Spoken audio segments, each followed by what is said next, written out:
Hey, Cecily. Yeah, reading your discussion post, I agree a lot with everything you're saying.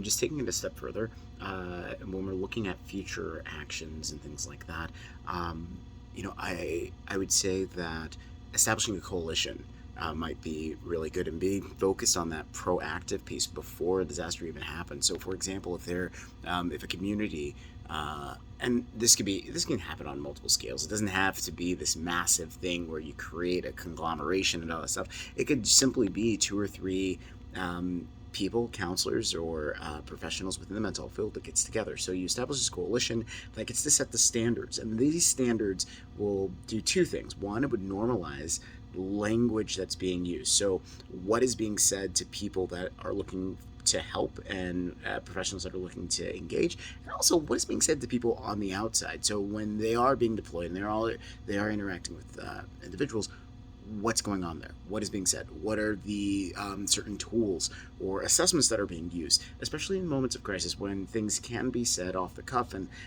you have to be more vigilant. You have to be more aware because people are in a more sensitive and vulnerable state.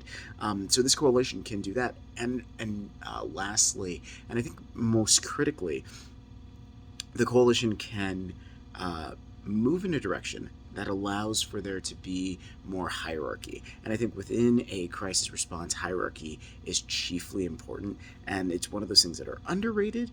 But at the same time, once a hierarchy has been established, it gives you that sense of purpose. And you know, okay, well, where am I in this pecking order? What are my responsibilities? What is my roles? How do I interact with other aspects of the global, I say global, in sense of the macro response to a particular crisis? And my question to you is, how do you think this changes within a rural setting, for example?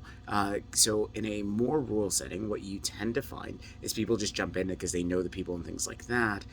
So, even with a hierarchy and structure, there tends to be a little bit more divergence in people doing their own thing or saying their own thing or wanting to act in a particular way. How would you handle that particular type of situation? And does it cause uh, rapport to be sacrificed for the sake of um, completeness or smoothness, or just even a transfer as an individual has identified as being in crisis and then they move through the chain?